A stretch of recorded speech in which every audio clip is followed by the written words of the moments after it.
why we have Ryan Sweet, our esteemed speaker today. Ryan is with Oxford Economics, chief U.S. economist. Been there for a number of years. Prior to that, many years at Moody's Analytics. He is based in Philly, so I'll give that part of his bio so you can either feel happy for him that his team won or happy that he was able to successfully get out of Philly today or that he wasn't arrested for any shenanigans last night or any of that kind of stuff. But joking aside, Ryan is quite accurate and regularly pointed out, not just in the media, but in economic circles for being kind of spot on. So it's timely that we have Ryan with us. He's quoted regularly in financial press, among other places, and a sought-after speaker. So without further ado, Ryan Sweet.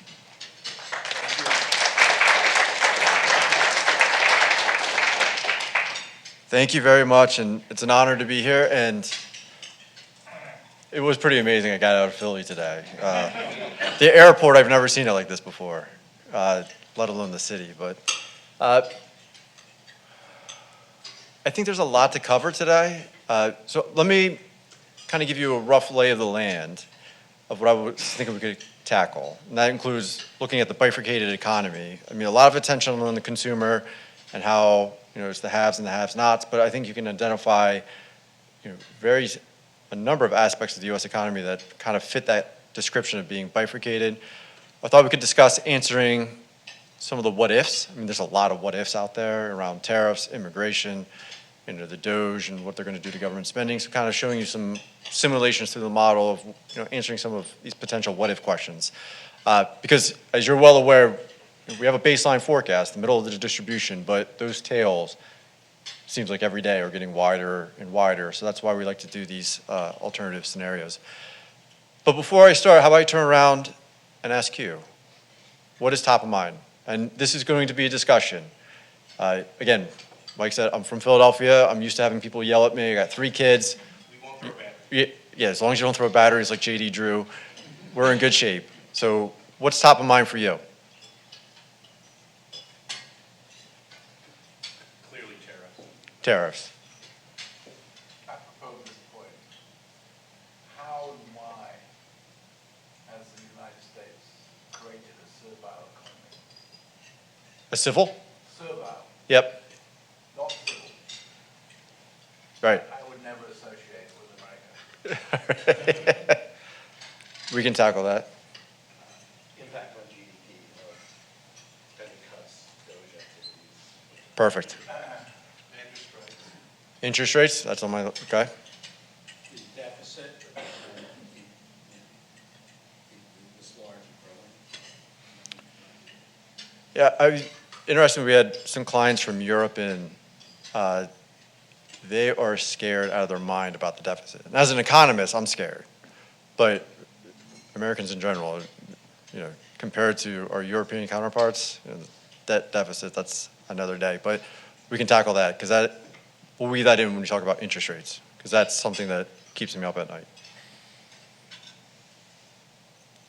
All right.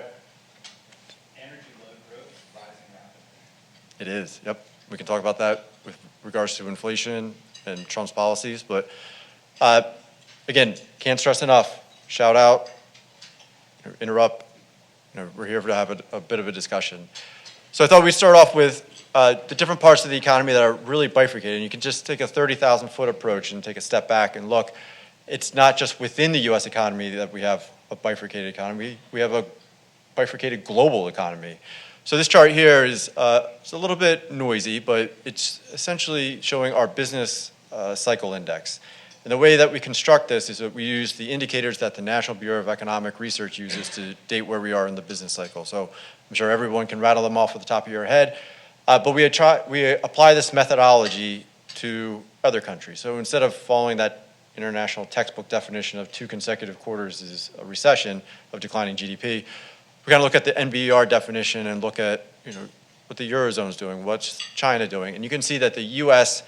is doing noticeably better than most of our advanced counterparts. And I wanted to use this chart to kind of highlight and also for you to keep this in mind when we talk about what's going to go on with the U.S. and China with another trade war, because the U.S.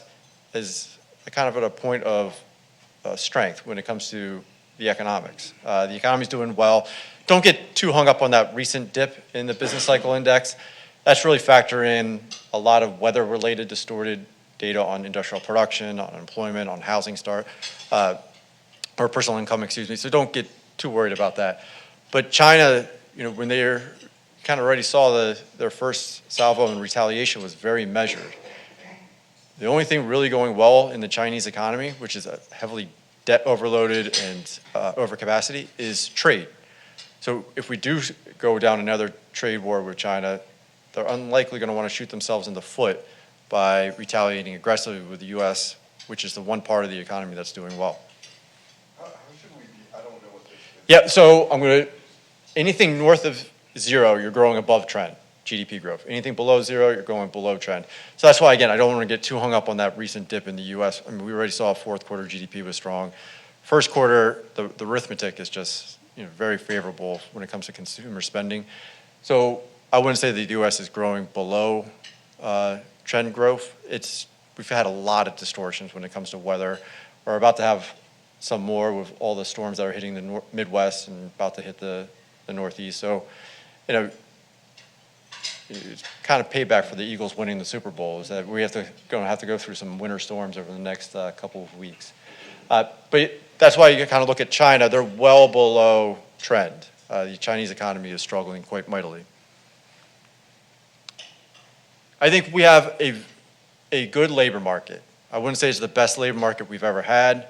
The last few years, we've had a very, very tight labor market. It's been a good job market for those unemployed, job switchers, job finders.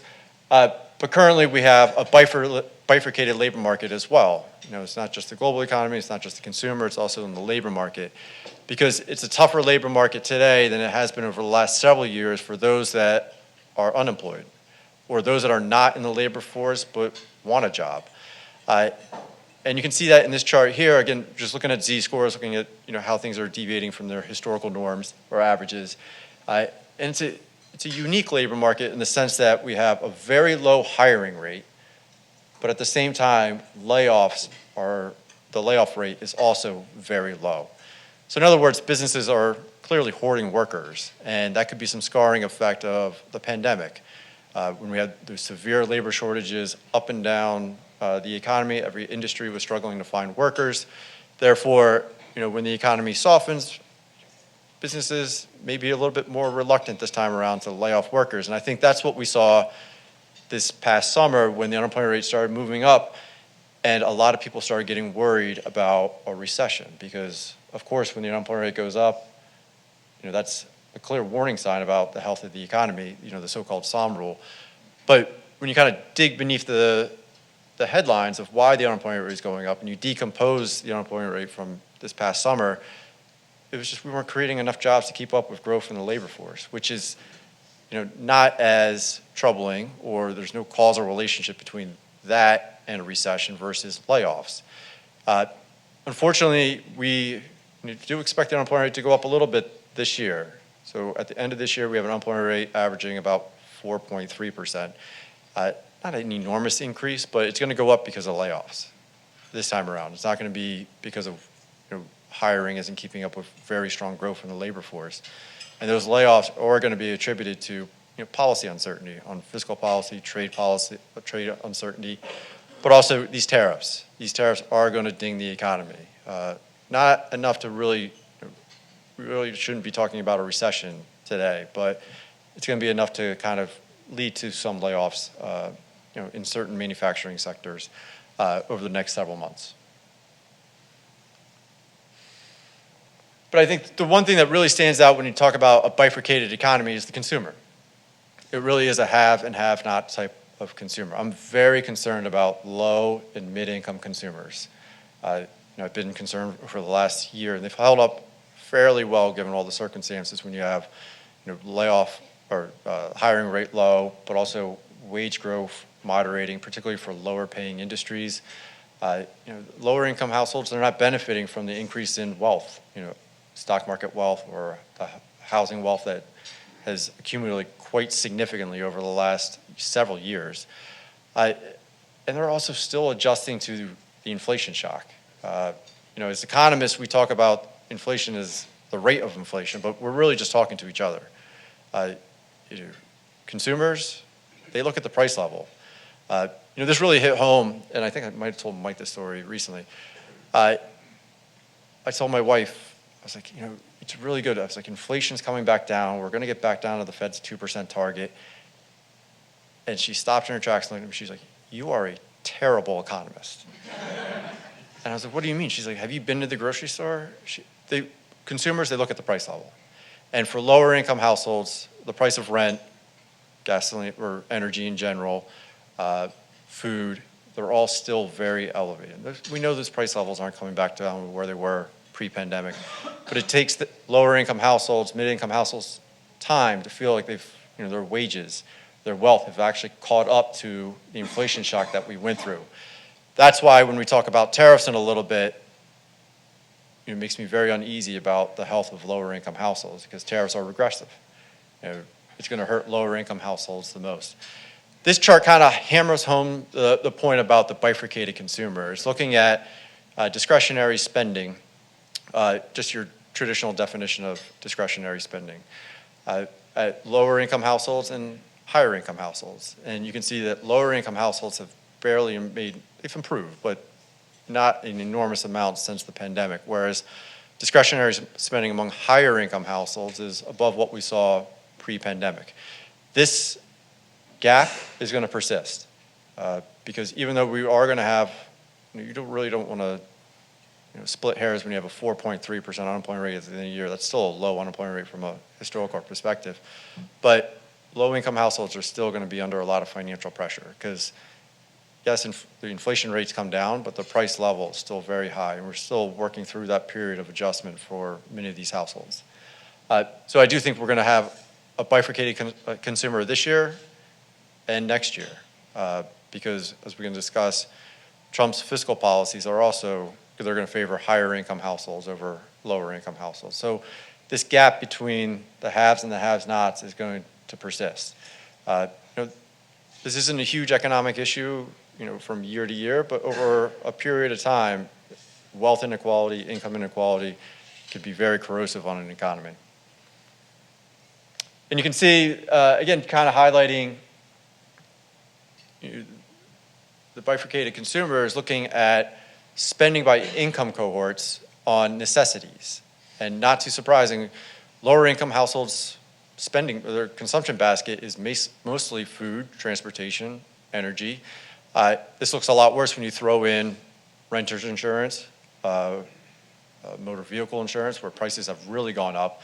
But overall, this kind of hammers home the point that lower income households are just struggling to make ends meet to purchase necessities.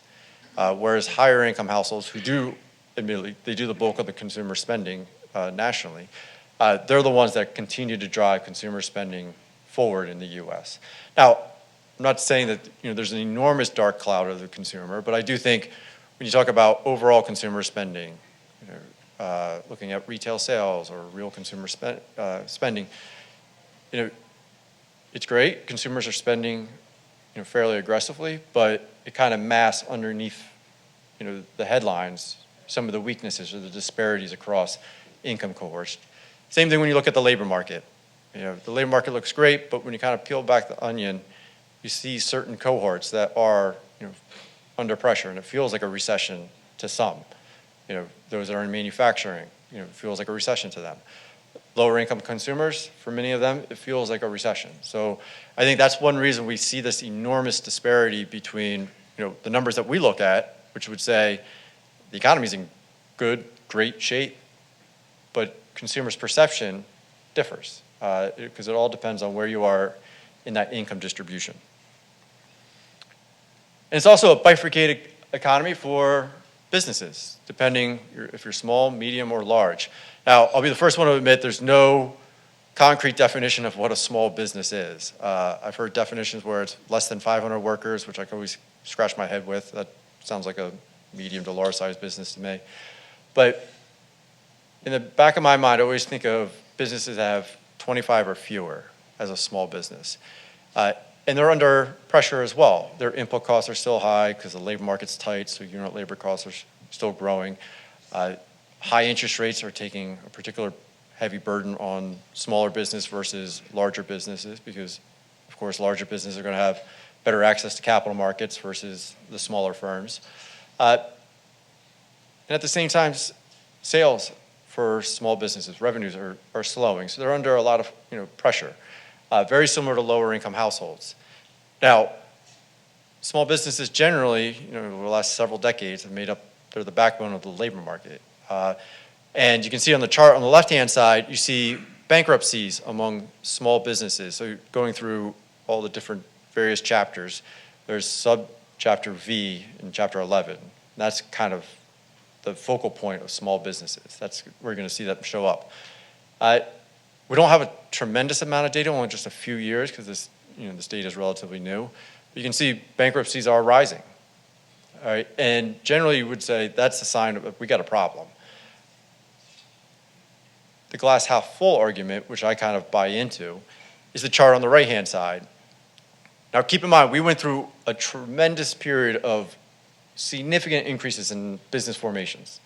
After the pandemic, dynamism and entrepreneurship in the economy came roaring back. The number of business applications among those that have a high propensity to hire went through the roof. But with births comes deaths. And the chart on the left-hand or the right-hand side is just showing you the survival rate over time across different industries. And we know with each passing year, more and more businesses are going to die. And that's going to put some upper pressure on bankruptcy filings and a little bit on the economy overall. But it's just something to keep in mind is that we could see small business bankruptcies continue to rise or just bankruptcies overall, but it may not be the recession or the economic warning that it has been in the past. Because, I mean, we all have to admit a lot of the recession models or recession rules of thumb that we've leaned on for a long period of time broke down since the pandemic. Partly because the supply side of the economy went rip-roaring, and you have strong labor force growth, very strong productivity growth. A lot of these recession indicators like the SOM rule or looking at temporary help when that was declining for almost 2 years didn't send as the warning that it had in the past. And I think bankruptcies may be the same animal this time around because we've had so many formations over the last several years that it could kind of skew the effect. So I think these look very similar, but I'm going to try to explain to you, it's kind of like the books that I read my children at night. You look at two different pictures and you try to spot the difference. The chart on the left is showing you our forecast, our baseline forecast, and the idea that U.S. exceptionalism is going to remain in place. The U.S. has got a lot going for it. We have a bifurcated economy, the haves and have-nots, but fundamentally, the U.S. economy's got a lot going for it. In aggregate, household balance sheets are in good shape. Of course, we can slice and dice it up and down the income distribution. Non-financial corporate balance sheets are in good shape. I mean, of course, the only part of the economy's balance sheet that's a mess is the federal government's, but that's always a mess. And it's not really a macroeconomic risk, this year or next year, or even in Trump's, term. And we'll get to the question about the debt in a second. But productivity growth in the U.S. really sets us apart versus other advanced economies. So GDP growth in the U.S. is going to continue to outperform our peers over the next several years. Now keep in mind, this year we're not going to get a lot of impulse from Trump's fiscal policy. That's more of a 2026 story. Now, there's going to be lots of headlines about what's going to go into it, but by the time they pass this and the normal lag between changes in fiscal policy and when it affects the economy, we're looking at 2026. So we get that boost next year. And that's going to set us apart, help widen that gap between us and other advanced economies. But overall, U.S. exceptionalism is still here to stay.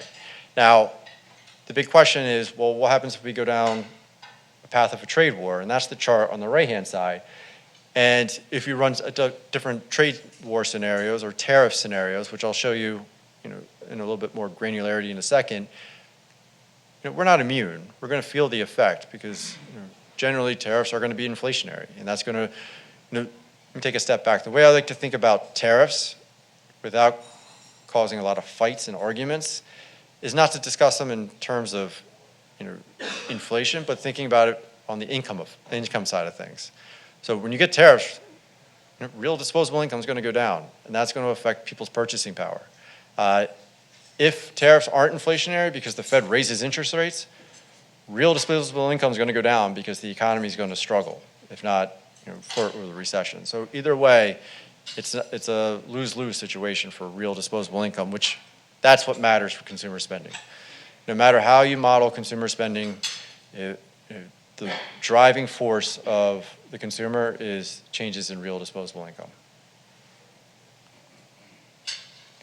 All right, so trade's just one piece of the puzzle, and we'll get a little bit more into tariffs in a second. But there's a lot of moving parts, and that's kind of the chart on the left-hand side. And this is kind of decomposing our baseline forecast, our January baseline, versus what we had pre-election. And I'm sorry, this is our February baseline because we brought forward the tariffs. And that's that blue bar that you see as a drag on GDP growth this year. I mean, tariffs are going to be a drag. The direct effects, but also the indirect effects via higher uncertainty, which is going to weigh on business investment in structures and equipment. It's going to be less private hiring. But as you see, next year, we're going to get a big boost from the fiscal stimulus. And that's the extension of the Trump tax cuts. That's higher spending on defense, a little bit higher spending on non-defense. And why we, in the model, assumed some additional spending on non-defense is that if you look at the composition of Congress, there's enough Republicans that are kind of around that center point where they can't lose any votes. And they may need some help from Democrats, so they may throw in some additional spending for social safety nets, for example, to kind of get the fiscal package across the finish line. What are your assumptions on tariffs, like 60 on China and 10% on everyone else? What time is it? So I'm much more in the camp of that we're going to be ultimately more targeted tariffs. So what we put into the forecast is what we think is actually going to happen. Now, you're going to see lots of headlines about across-the-board tariffs on Canada and Mexico. But in the end, we think those tariffs on Canada and Mexico are going to be much more watered down and targeted. So we have 25% tariffs on steel, for example, for Canada. For Mexico, we have only 10% targeted tariffs on metals, on agriculture. Things unlikely going to be across the board. We do have across-the-board tariffs on Europe, and that's 10% starting next quarter. And then we have targeted tariffs on South Korea, Thailand, Japan. I might be missing a country. And then for China, we have across-the-board tariffs as well. Are you making any assumptions of, what are the assumptions you're making about the proportions of the target? Is it like 100% on all European goods, or? Yeah, so initially, it's going to be all European goods. And then we have to make assumptions. And this was where, if there's any forecast errors, because you're imposing your own assumptions onto the model, because the way we do the forecast, it's very apolitical. We just take the policies that are proposed, we throw it into the model, and the model grades it good, bad, indifferent. But just like in the first trade war with Trump, which we use as kind of our guidepost, you're going to see exemptions. Just like if the steel and aluminum tariffs that are going to be announced today, but won't be implemented for months from now, do go into effect, he's going to exempt lots of countries in short order after that. So with Europe, it's initially across the board, and then they start phasing them out over time. Just like with Canada and Mexico, we'd have targeted tariffs, but by July of next year, they're gone because of the renegotiation of the USMCA, which I think would be difficult to do if you're having tariffs on your major trading partners in the USMCA. But some tariffs, for example, in the baseline, like those on China, are permanent. I think some tariffs, particularly on China, are the opposite of tax cuts. Once you cut taxes in the US, it's very difficult to raise them again. Tariffs are the opposite. Once you raise them and the government starts to see all that revenue that comes in, particularly when you put tariffs on China, it's hard to remove them. I mean, the good test for that was the Biden administration. He didn't roll back Trump's tariffs. In fact, he layered on more on China. Now, they were very, very targeted, so you'd have to squint to see any economic impact. But if Trump follows through with additional tariffs beyond what he's done so far on China, those are going to be permanent as well. You are assuming, of course, that people are not going to respond because they're purists. So we do have retaliation. The Canadians, if they wanted, could, put the northeast United States into blackness. Not necessarily. I mean, I understand the argument that the U.S. and Canada and Mexico, we're all tied to the hip economically. The linkages are extremely strong. I mean, that's why this trade war is a lot different than the first one, because Trump's going after our most important trading partners. But to your first point, we do have retaliation. So we do assume Canada retaliates. And that's why in the model we have a tariff lever that we can move, and then we can work with the economists. We have 300-something economists, and we cover every single country, so we can get their feedback on what the retaliation from China will be, Mexico, and Canada, because it's a two-way street. It's not just what we do to our trading partners, but what our trading partners do to us that will ultimately have the economic impact. But you're assuming that everybody's going to be reasonable. No, I mean, you could argue that some of our retaliation is that we're assuming. I mean, we've got to look at the laundry list of options and what makes the most economic sense from their perspective. Like, for example, China, kind of thinking back to that first chart, isn't going to retaliate tit for tat with us because that would really undermine their economy. I mean, yes, of course, you have to assume some sort of, the actors are going to be somewhat reasonable. But in this environment, you got to expect the unexpected, and that's why we use these scenarios to kind of answer those questions. But to your other point about Canada putting the U.S. in the dark, I think that's very unlikely. And I'm not sure how they would do that. I mean, Well, Hydro Quebec just makes a switch the switch on energy? on electrical energy. 25% of the Yeah. electricity in the northeast comes from Canada. Right. I mean, I would almost put that in the same realm of China selling treasuries, dumping treasuries onto the market. They could do that, and that would put the U.S., that would knock us down to our knees, but they wouldn't do that because that would be shooting themselves in the foot as well. Well, they could do something. Oh, yeah, no, they could definitely do some things. Ryan, just in the, kind of pulling it back toward the forecast and how you guys are, is there also anything, kind of second derivative things like the stronger dollar? Yeah. How's that factored in? So the way the model is structured, we have that tariff lever, and it captures the FX effect, so the dollar appreciating, so it's going to offset some of the inflationary impact. So kind of when we go through the slides on the tariffs, just keep in mind that we're trying to capture, we're not going to capture everything, but as much as we can, these secondary offsets to inflation. So you hear all these big numbers on inflation or the tariffs, and you might be like, well, it doesn't really show up that much in inflation. It's because it's the dollar effect, the substitution effect as well. So rather than something being made in China, I was going to say made in Vietnam, an area that has lower tariffs. And then the model also captures how much is actually passed through and what is absorbed via corporate profit margins, because that's some of it as well. And particularly given our discussion about lower income households, how price sensitive they are, the idea that businesses are going to be able to pass through one-to-one these price increases, I think is misguided because the consumer is pushing back. You can see them pushing back in various parts. And then talking about some of the secondary effects, even if Trump ends up being sort of like the president that cried wolf, throws out these big tariff announcements, but then ultimately doesn't kind of walks them back, it's creating a lot of uncertainty. And this is one area I've spent a lot of time because I've been very interested in what's the economics of policy uncertainty, either fiscal policy, trade policy uncertainty. And it does have a negative effect on the economy. It shows up, just think logically. I mean, businesses, if they're unclear what tariffs are going to be or what their cost structure is going to be 3 months from now, 6 months from now, let alone a year, they're going to delay capital expenditure plans. And you see that in the data. They're going to delay hiring. And you can see that in the employment data when you get big spikes in policy uncertainty that we've seen here. So the model captures that through the uncertainty channel.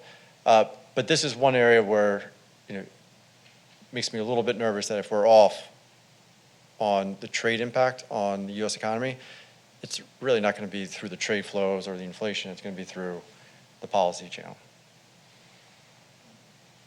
All right, now that we can talk about inflation and tariffs. And hopefully I do a better job explaining this than when I try to explain it to my wife. Talk about shooting yourself in the foot. I was like, she's like, explain to me tariffs and what actually is the goal of these. I was like, well, tariffs, they're complicated. They're like your high school relationship. And they are. But to our earlier point about there's a lot of offsets. So you can do the back of the envelope calculation and figure out, if Trump puts X, Y, and Z tariffs on said country, what the impact's going to be on the effective tariff rate, and what that essentially could mean for the consumer price index or the PC deflator. But there's a lot of moving parts. It's complicated. The dollar we've already seen appreciate against Canadian loonie versus the peso, Chinese yuan, areas that have been the focal point of his trade policies. And that helps offset some, but not all, the effect of tariffs. So when you take it all together, these targeted tariffs that we've kind of been discussing, you do see on the chart on the left-hand side a big increase in the effective tariff rate. But the impact on inflation is a little bit more muted because of these offsets, the dollar effect, the substitution, corporate or businesses absorbing some of it through corporate profit margins. But you can craft pretty dark scenarios. And if anyone remembers reading those Choose Your Own Adventure books, this is kind of how I feel like when we're discussing tariff scenarios. It's kind of like choose your own adventure. So we've modeled what across-the-board tariffs on Canada and Mexico, and adding on, of course, the 10% on China, what that would do. And they're immediate. And we put that through the model, and it shows a noticeable increase in inflation. Right? And that you can see that on the chart on the right-hand side. I think that might be a gray line. But you see a big pickup in inflation. Across the board tariffs, there's anywhere to hide. I mean, you're going to see it across, all consumer goods. There's not any place to hide from across the board tariffs. And that really would have implications for monetary policy. It would have implications for real disposable income. That scenario, when you have across the board tariffs, and getting back to your point about people being rational, that pushes the economy, not in the US economy, into a recession, but we get close. Like we're flirting with one because of all the feedback loops. The financial market conditions would significantly tighten if you do across the board tariffs. Inflation would increase, so that takes rate cuts off the table. So the best case scenario would be the Fed pauses. But if you throw that through the model is going to say the Fed's going to raise interest rates. So that's a big wild card, and that's why we have to do these kind of answering these what if questions.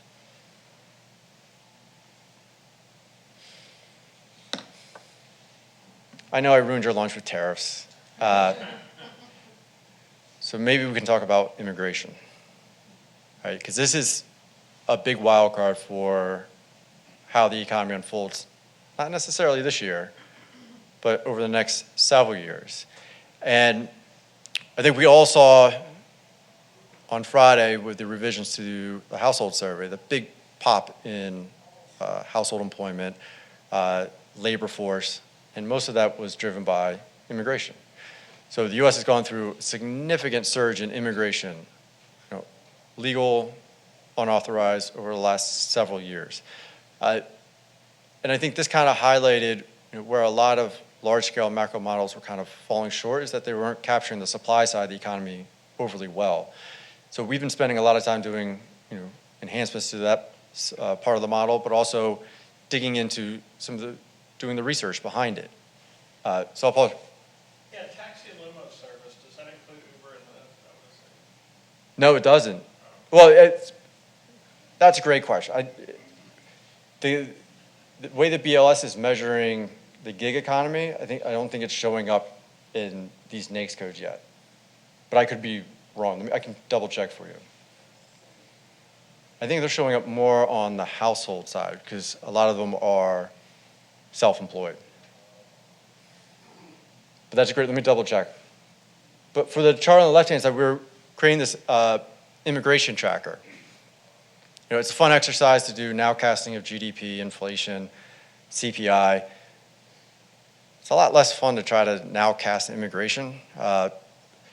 So what we do is we look at court filing cases, we look at border crossings at point of entry, between point of entry, we look at visa backlogs, and you can kind of track where immigration is headed. And we've already seen immigration roll over quite a bit. And you can see that in the labor force data as well.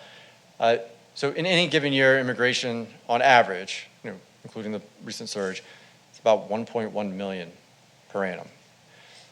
With the Trump administration tightening up the southern border and the northern border, with some deportations, we can discuss mass deportations, but I think is very unlikely. Immigration is falling back down to 800,000 per annum for the foreseeable future. Now, we don't think that's permanent, unlike the tariffs on China, because at some point there'll be a new administration, and they'll probably be a little bit more lax on immigration. So we get back up to that 1.1 million over time. But that is a risk. So again, we consider, if Trump's policies are permanent and immigration's pinned at 800,000 or lower, what does that do to the economy? And it's very corrosive. So the economy, looking at the level of GDP, is less at the end of Trump's term than our prior baseline forecast, primarily because of less immigration. And that's going to slow the economy's potential growth rate, so we're not able to grow as quickly because we don't have the labor force. And if you look at the labor force statistics, the only reason the labor force has gone up over the last several years is because of foreign-born workers. And they have a higher participation rate. They stay engaged in the labor market. More often than not, they're entrepreneurs, so kind of getting back to why we had this big boom in business applications and business formations. Part of it was an immigration story. Now, part of it was house prices, because when house prices are going through the roof, small businesses use their homes as collateral to get small business loans. So that was a support. But overall, immigration touches every part of the economy.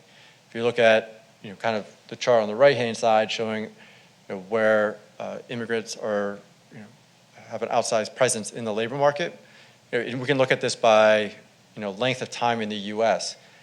Surprisingly, it's everywhere. They play a very important role in almost every industry in the U.S.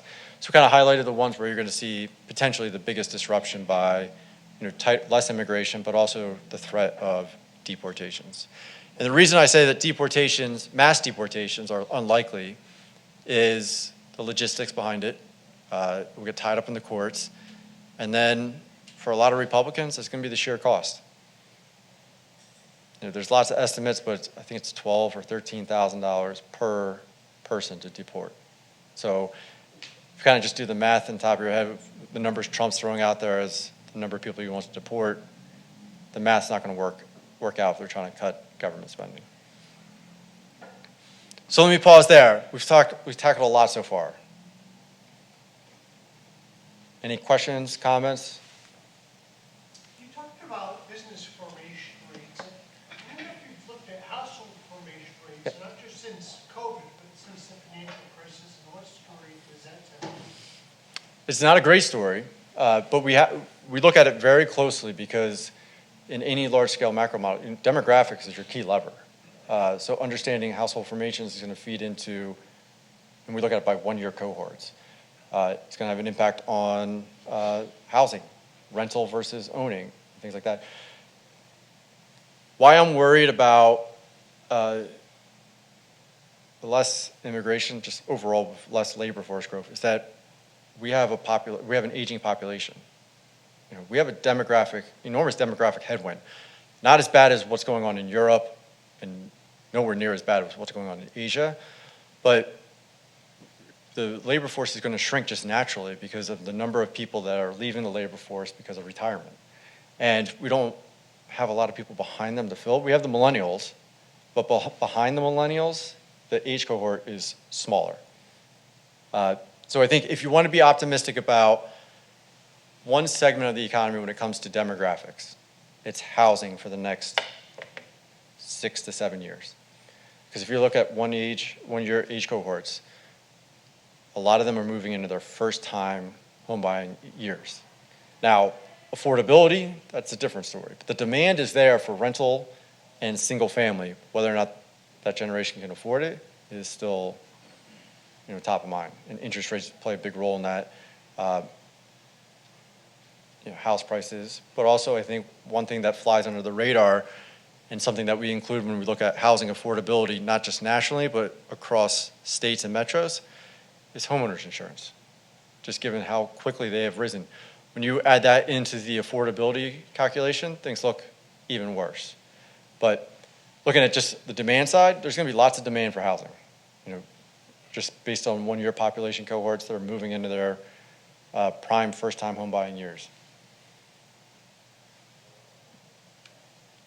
But we do have a lot of boomers that are getting into those years where they're going to drop out of the labor force.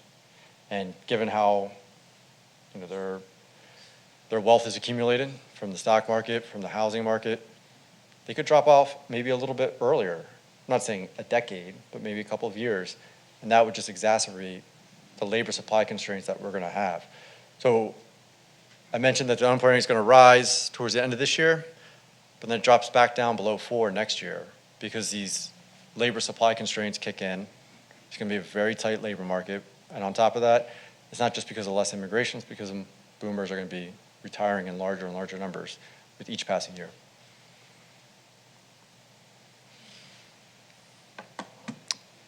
Anybody interested in talking about DOGE, the Department of Government Efficiency?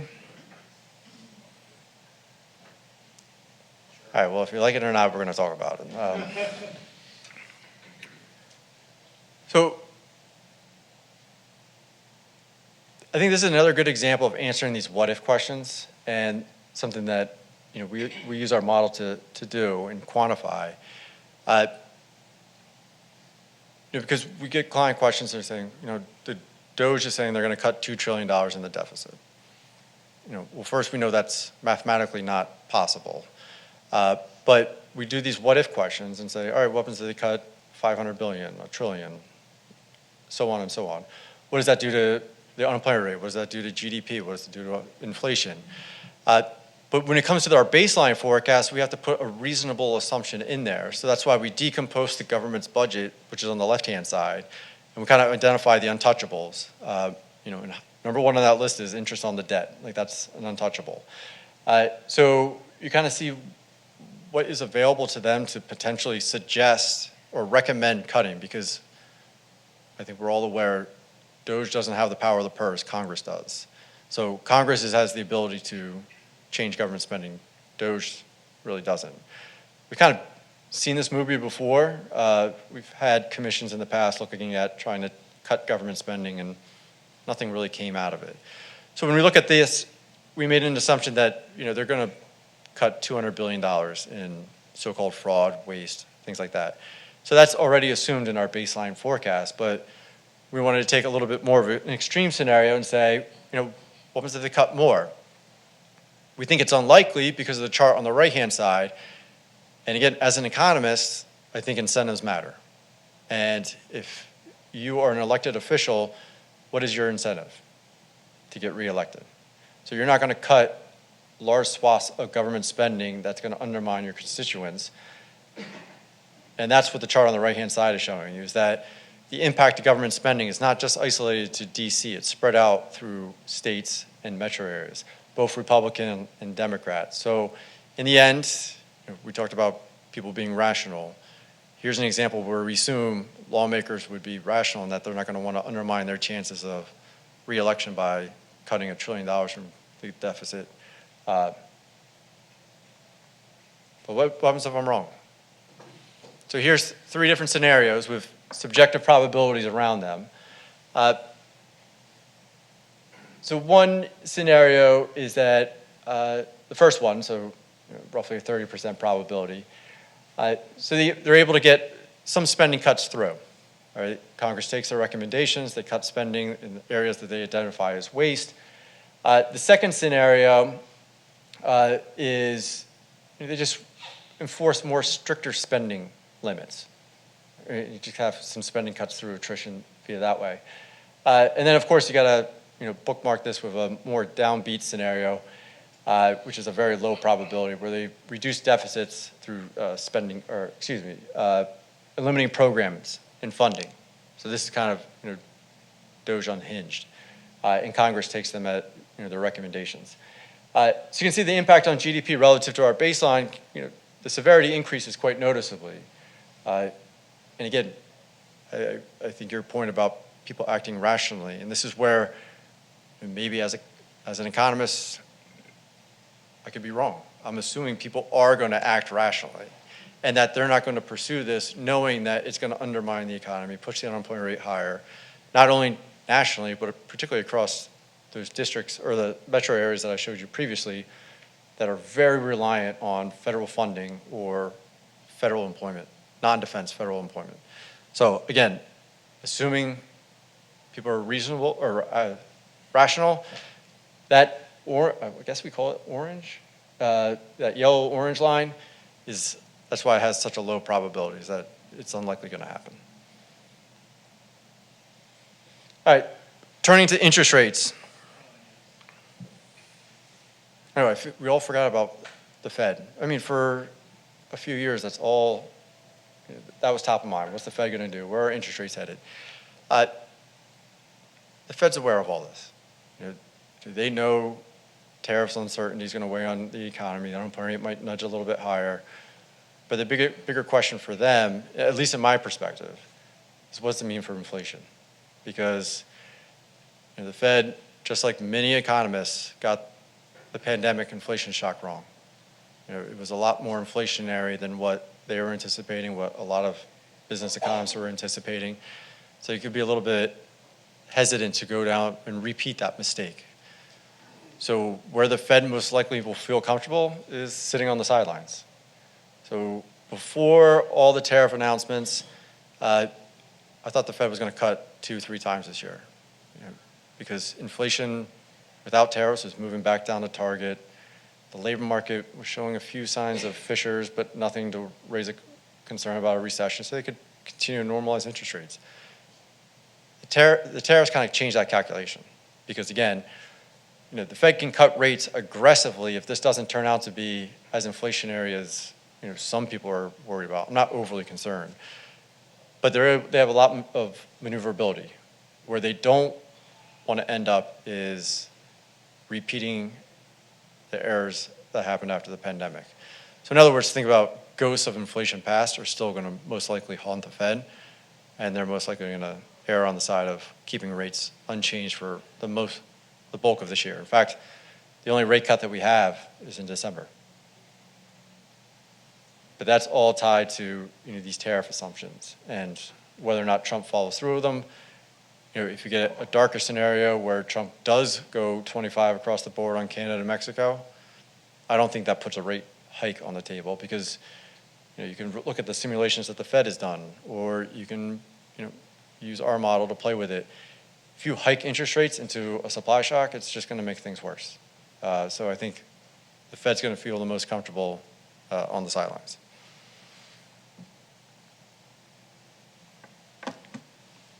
I did mention the deficit and debt keeps me up at night, and this is one reason why.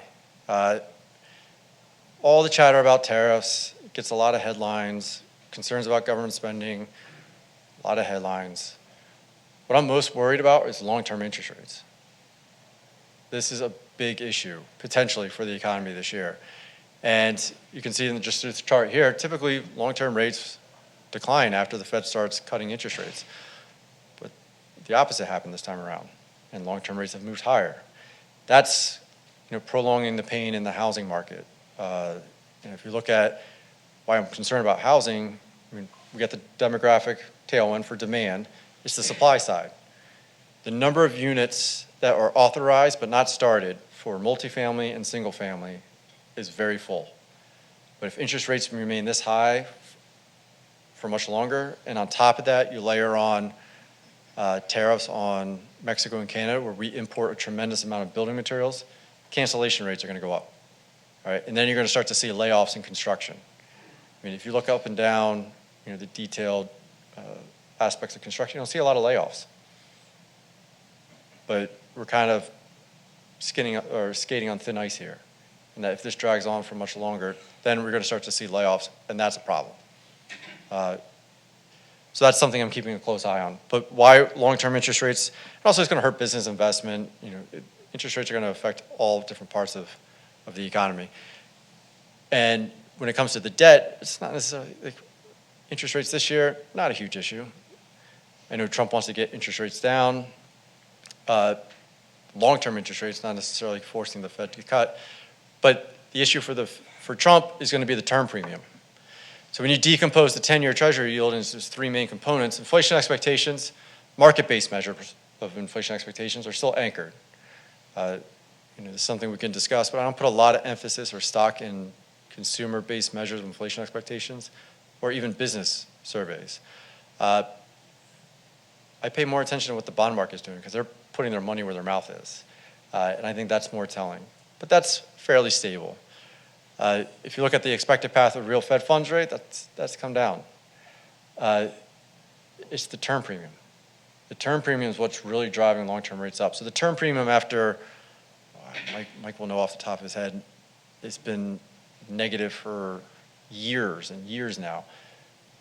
Historically, it's roughly 100 basis points, positive 100 basis points. So given all the tariff uncertainty, all the volatility in the macroeconomy, not just in the US, but globally, it could continue to put some upward pressure on the term premium and limit how long or how quickly rates can come back down, long-term interest rates. And then if we talk about doing an interest rate scenario where interest rates are high for longer, that's when we got to start worrying about the sustainability of the debt to GDP ratio. And why I don't think it's going to be an issue with the Trump administration is, nominal GDP growth is still going to outpace long-term interest rates. So we'll be okay there. Congress isn't going to act on the debt or the fiscal sustainability of the US until you have a mini crisis. That's just how Congress does work. You have to have a crisis for them to actually do something. And the crisis that, as of now, is going to be in 2034. That's the current path of Social Security when it really starts to get dangerously close to drying up. And if you look back at the Greenspan Commission, that's a pretty good enough incentive for them to act. So eventually, they're going to do stuff, raise interest rates, cut spending, but they're going to need a pretty good fire lit under them to do that. And right now, that's going to be in 2034 with Social Security. Do your models, I think there's things driving term premium, how much of it is fiscal? Not a lot recently. So let's go back, zoom out 3 years. Very, very little, maybe a little bit now after Trump's election. And that's just some risk premium being priced in. A lot of it's just the volatility and inflation, uncertainty. That's what's driving the term premium up now. But that, to your point, the further out we go, and the closer we approach 2034, that's going to start adding more to the term premium. If you think about, we've been talking about debts and deficits for decades now, and we just keep kicking the can down the road. But eventually, no one knows when. And that's why we have to put an assumption in our forecast. And if you look at our forecast, we do have a little bit of a hitch in 2034 because of the Social Security. So that's when we're going to assume they have to address entitlements. And that's going to be through a combination of higher taxes, less government spending. Now, we could be wrong on the timing, it could be sooner, it could be later, but as of now, I think that's the catalyst or the fire that will be lit under them to start addressing the debt to GDP ratio. I'm not concerned that we're out of fiscal space. You know, that mythological line in the sand of, you know, once you cross it, you're going to have a debt crisis. I don't think that's in the U.S. cards anytime soon. But we're on an unsustainable path. And as an economist, it worries me. You know, but until there's the political will, and you're going to need a crisis to do that, we're really not going to get back on a sustainable path. We can't end on a negative note. No, I always end on a positive note. Right. But I was thinking about, all right, how do I weave the Eagles back into this? And What keeps you up at night? So what excites you about the productivity. excellent? I mean, we've been in such a period of just nothing, and now productivity is roaring back, and it's not a flash in the pan. I know next month you'll talk about AI, but a tight labor market does wonders for productivity. You'll have to come back. I want to ask you about that. Yeah, Because you've got, but we're I 10 want to minutes. ask you this question. But we are 10 minutes Because over. you So- had an issue about